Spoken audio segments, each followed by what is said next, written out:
Welcome to the first session of UGC NET Management classes. And today we will cover the Unit 1, that is the basic concepts of management. This is the foundational unit in management and it relates to every other topic. So let's start by understanding the basic definition of management. The most common definition of management is that it is the art and science of getting things done through people. So getting things done here means that managers cannot work alone, right? So they have to coordinate people and make sure that they get results. And what are the results here? That is the goals. Every organization will have a specific goal that their vision and their mission that they want to achieve. So we can understand management like a bridge that connects this goal with the resources that is available with the organization. And what are these resources? It can be both human resources as well as material resources. So management is the art and science of getting things done through people. That is, it is the bridge between the goals and resources that an organization has. Now, management can be seen as a process, as an art, as a science, and a profession.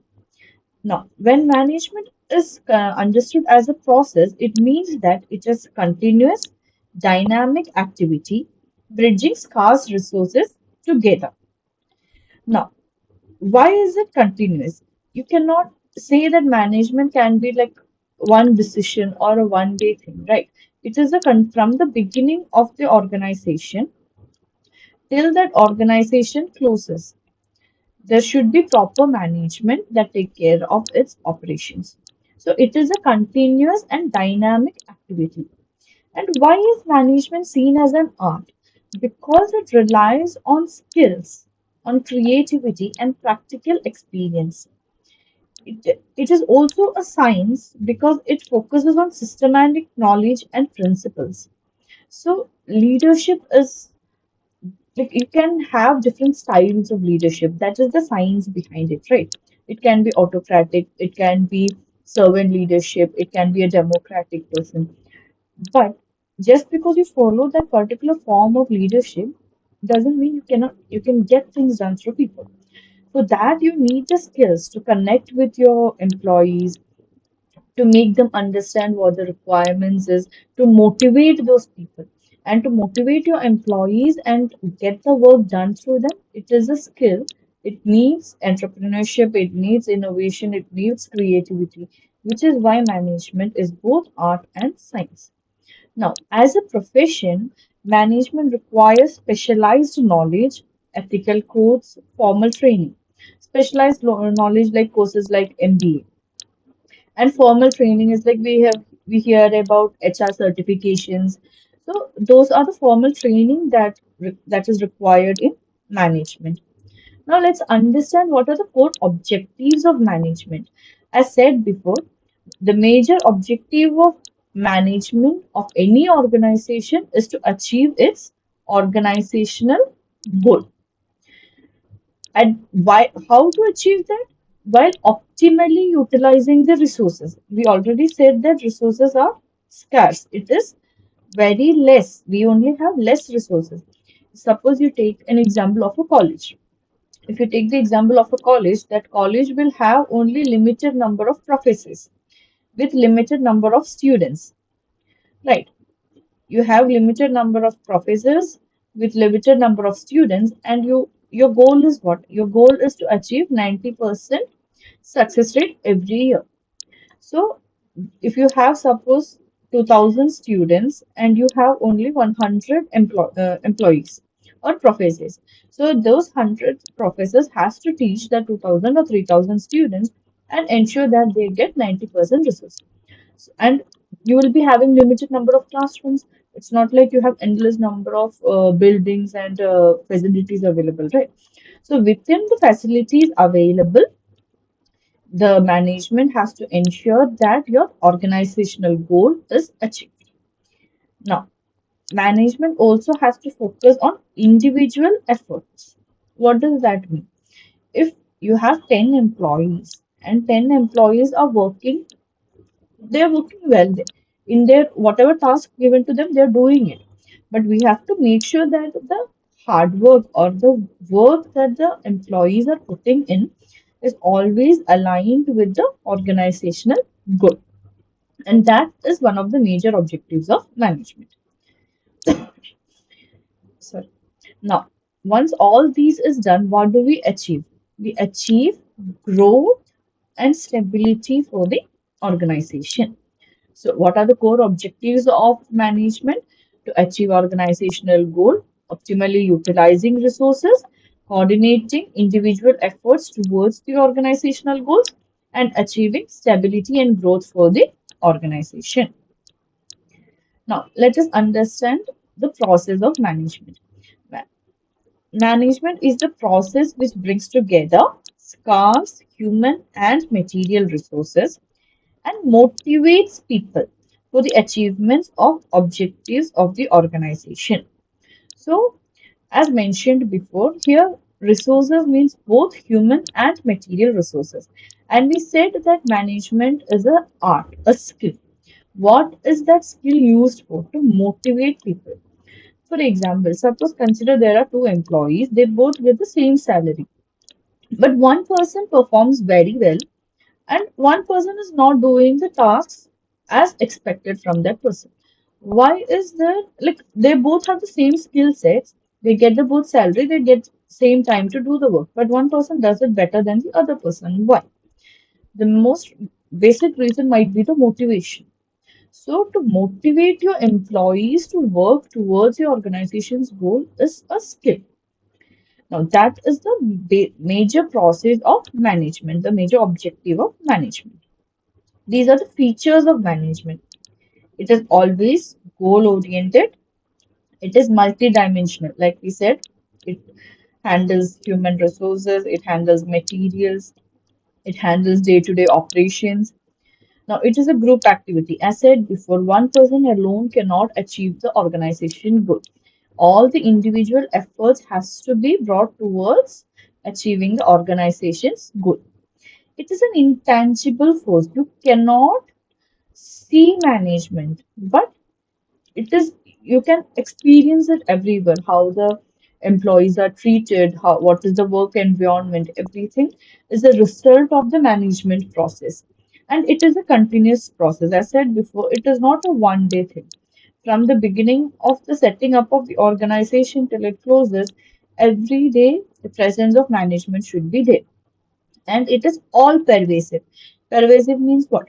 It is applicable to every department and at every level. It's not like only HR department is focused on management. No, even finance department require management, even operations department require management. So every department and at every level, like in the lower level where the day-to-day employees are working, or the senior management, every level management is a must. Now, let's understand what are the different levels of management. Now, as responsibility rises, the required skill set will also change. So, management can be understood in three basic levels: top management, middle management, and operational management, or the lower level management. Top level management are the senior executives. These are the people who focuses on long-term strategies and environmental analysis. So, the business environment, when we talk about environment, here we mean business environment. So, these managers, it's like the CEO, CFO, the head, the global head, those kinds of people. So, they focuses on long-term management. They are not worried about the day-to-day execution of things. They are focusing more on the vision or the mission of the organization.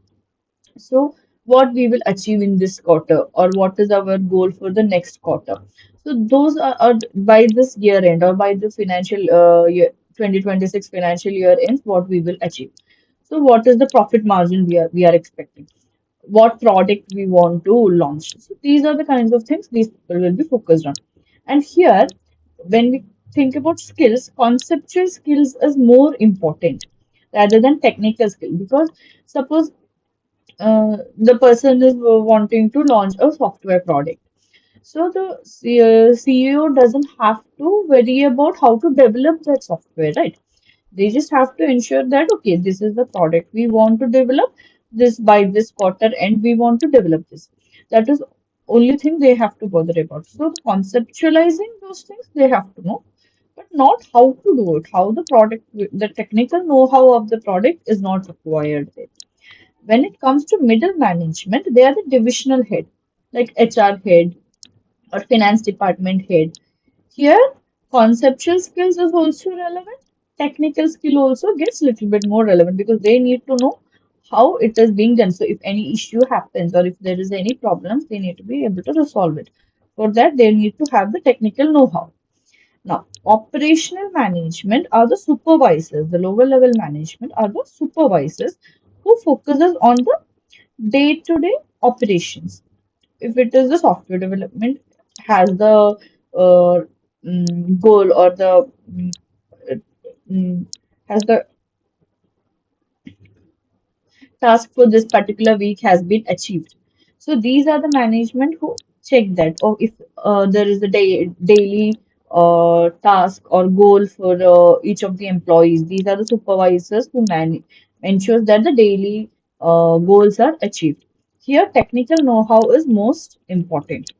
Now, if you check here, human skills is given equal importance at every stage. It is critical at every level. So, we have three types of skills here. One is conceptual, then second one is human skills, and third one is technical skills. These are the three types of skills. And in top management, we focus more on conceptual skills. Middle management requires a balance between conceptual, human, and technical skills. And lower level or operational management requires more of technical skills, less of conceptual skills. Next, what are the different managerial roles? This is given by Henry Mintzberg. Now, Mintzberg have divided roles into three main categories: interpersonal, that is people who are dealing with people; informational, processing the information or data within the organization; and decisional, it is based on taking actions. Now, interpersonal, we have three different roles: figurehead, leader, and liaison.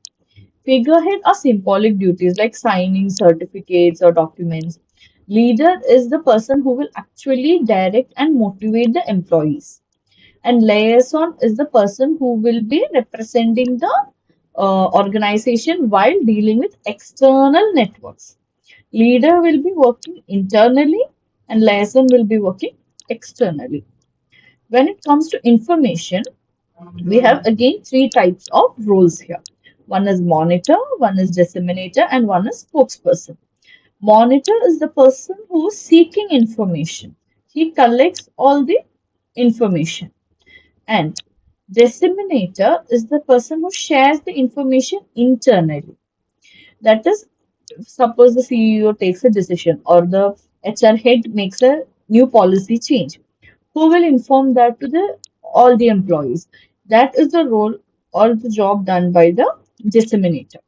Within the organization, he will share the information.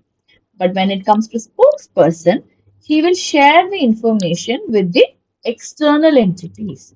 So this is very important to remember the difference between disseminator and spokesperson. Usually questions come from here.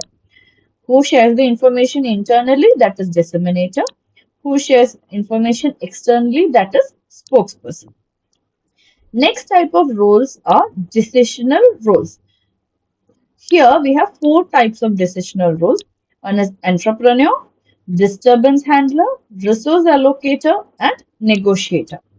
Entrepreneur is the person who will come with new ideas, innovations, disruptive ideas, etc. And disturbance handler, whenever there is a crisis, especially within HR managers, right, HR department, we will have these disturbance handlers because they can handle the crisis, like grievance redressal systems, right? Grievance redressal systems. So those disturbance handlers is one category of employees. Next one is resource allocator, distribution, all the like resource distribution, whatever resources are available within the organization, which whoever distributes it among the employees according to the requirement, that is resource allocator. And last one is negotiator. He is the person who will be making deals. Okay. So the person who makes the deals for the organization is the negotiator. So totally we have three different categories of roles: interpersonal, informational, and decisional. Within interpersonal we have three: figurehead, leader, and liaison. Informational में monitor, disseminator, spokesperson. Monitor will seek the information, disseminator will share it internally, spokesperson will be sharing it externally. Third category of roles is decisional roles. First, we have entrepreneur, disturbance handler, resource allocator, and negotiator. Now, who gave all these different kinds of roles? It is given by Henry Mintzberg.